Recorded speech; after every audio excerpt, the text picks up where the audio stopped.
يا إله الوجود قد سئمت القيود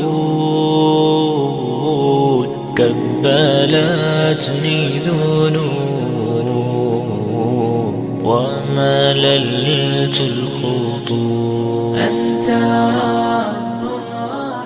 الحمد لله رب العالمين حمدا كثيرا طيبا مباركا فيه وأشهد أن لا إله إلا الله وحده لا شريك له وأشهد أن محمدا عبده ورسوله أما بعد সুনানে তিরমিজিতে হযরত আবু হুরায়রা রাদিয়াল্লাহু তাআলা আনহু থেকে বর্ণিত হয়েছে রাসূল সাল্লাল্লাহু আলাইহি ওয়াসাল্লাম ইরশাদ করেন মান লাম ইয়াসআলিল্লাহ ইয়াগদাব আলাইহি, যে আল্লাহর কাছে চায় না আল্লাহ তার উপর নাখোশ হন।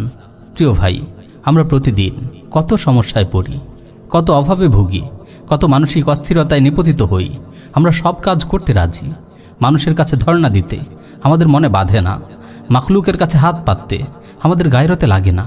কিন্তু যিনি আমাদের রব, আমরা যার বান্দা, যার কাছ থেকে সকল সমস্যার সমাধান আসে, তার দরবারে ভিখারি হওয়ার তৌফিক আমাদের হয় না। আমরা মানুষের কাছে গিয়ে নিজেকে ছোট করতে পারি, কিন্তু মালিকের সামনে কাকুতি মিনতি করতে আমাদের সময় হয় না।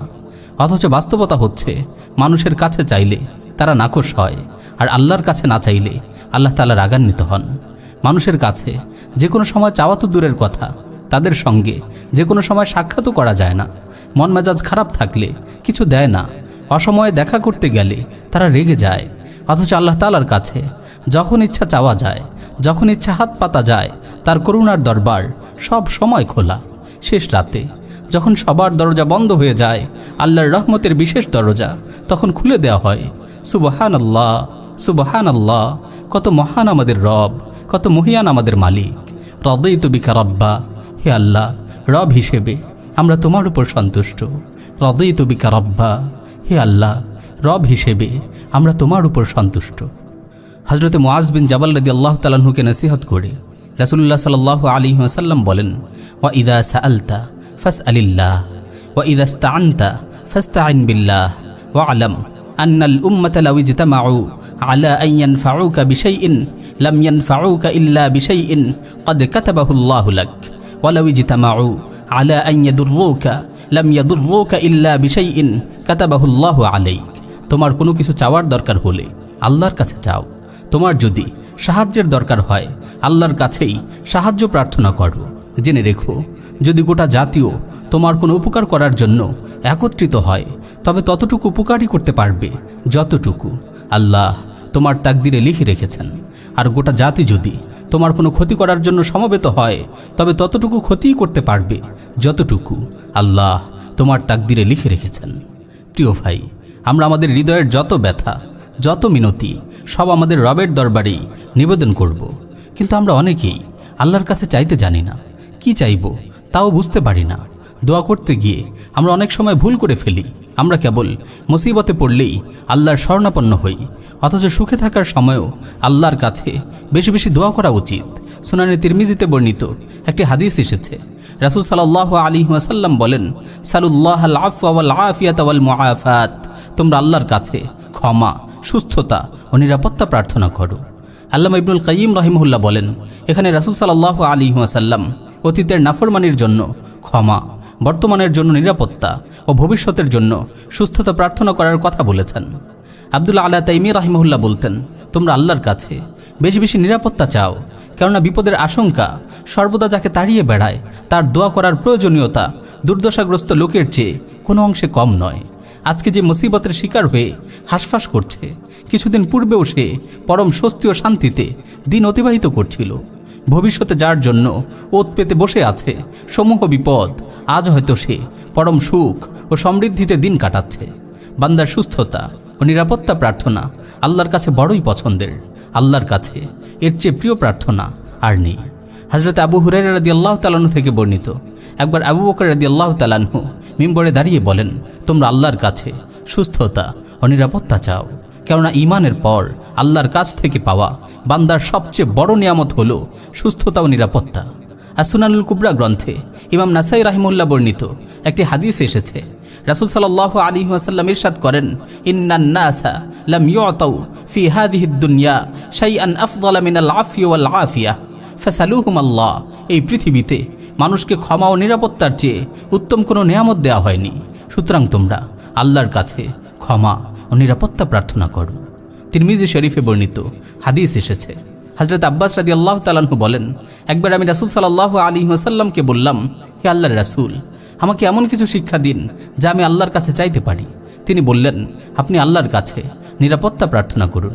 কিছুদিন পর আমি পুনরায় একই কথা বললাম, হে আল্লাহর রাসূল, আমাকে এমন কিছু শিক্ষা দিন যা আমি আল্লাহর কাছে চাইতে পারি।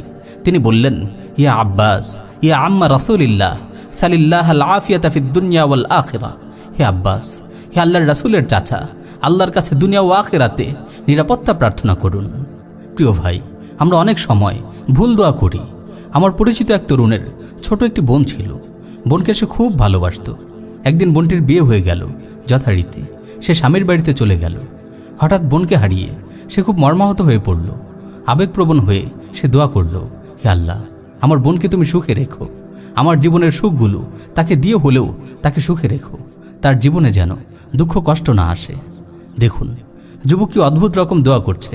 আল্লাহ তাআলার ভান্ডারে কি সুখের অভাব পড়েছে যে তার জীবন থেকে সুখ নিয়ে তার বোনকে সুখী করতে হবে? সহিহ মুসলিম এসেছে, একবার রাসূল সাল্লাল্লাহু আলাইহি ওয়াসাল্লাম জনৈক সাহাবীর অসুস্থতায় তাকে দেখতে গেলেন। সে এত দুর্বল হয়ে পড়েছিল যে তাকে পাখির ছানার মতো দেখা যাচ্ছিল। রাসূল সাল্লাল্লাহু আলাইহি ওয়াসাল্লাম তাকে জিজ্ঞাসা করলেন, তুমি কি আল্লাহর কাছে কোনো দোয়া করতে বা তার কাছে কি কিছু চাইতে? সে বলল, হ্যাঁ, আমি দোয়া করতাম। হে আল্লাহ, তুমি আখিরাতে আমাকে যে শাস্তি দিবে তা দুনিয়াতেই দিয়ে দাও। রাসূল সাল্লাল্লাহু আলাইহি ওয়াসাল্লাম বললেন, সুবহানাল্লাহ, তুমি তা বরদাস্ত করতে পারবে না, তোমার সেই সামর্থ্য নেই। তুমি কেনই দোয়া করলে না, রব্বানা আতিনা ফিদ দুনিয়া হাসানা ওয়া ফিল আখিরাতি হাসানা ওয়া কিনা আযাবান নার। হে আল্লাহ, আমাকে দুনিয়াতেও কল্যাণ দান করুন, আখিরাতেও কল্যাণ দান করুন এবং জাহান্নামের আযাব থেকে আমাকে রক্ষা করুন। তিরমিজি শরীফে বর্ণিত এক হাদিস এসেছে, একবার রাসূল সাল্লাল্লাহু আলাইহি ওয়াসাল্লাম এক ব্যক্তির পাশ দিয়ে যাচ্ছিলেন। সে আল্লাহর কাছে সবর প্রার্থনা করছিল। তিনি বললেন, তুমি তো মুসিবত চাচ্ছ, তুমি বরং আল্লাহর কাছে সুস্থতা ও নিরাপত্তা কামনা করো। তিরমিজি শরীফে বর্ণিত অপর হাদিস এসেছে, হযরত আবু হুরায়রা রাদিয়াল্লাহু তাআলা আনহু বলেন, আমি রাসূল সাল্লাল্লাহু আলাইহি ওয়াসাল্লাম থেকে একটি দোয়া শিখেছি, যেটি আমি সব সময় পড়ি। দোয়াটি হলো, আল্লাহুম্মা জাআলনি উযিমু শুকরাক ওয়া উকসিরু যিকরাক ওয়া আতবাউ নাসিহাতাক ওয়া আহফাযু ওয়াসিয়াতাক। হে আল্লাহ, আমাকে তৌফিক দান করুন, আমি যেন আপনার শকরকে মহামান্বিত করি, আপনার জিকিরে বিবৃত থাকি, আপনার আনুগত্য করি এবং আপনার নির্দেশ মেনে চলি। প্রিয় ভাই, রাসূল সাল্লাল্লাহু আলাইহি ওয়াসাল্লামের বিশাল হাদিস ভান্ডারে ছড়িয়ে আছে অসংখ্য দোয়া। মাসনুন দোয়াগুলো পড়ুন। হাদিসে দোয়া কবুলের অনেক সময়েরও কথা বলা হয়েছে। বিশেষ করে সেই সময়গুলোতে দোয়া করার চেষ্টা করুন। মনে রাখবেন, দোয়া হলো সমস্ত ইবাদতের মূল। দোয়া মুমিনের হাতিয়ার। তাই জীবনের যে কোনো সমস্যায় আল্লাহর শরণাপন্ন হন। আল্লাহ তাআলা আমাদের সকলকে আমল করার তৌফিক দান করুন। আমিন ইয়া রাব্বাল আলামিন।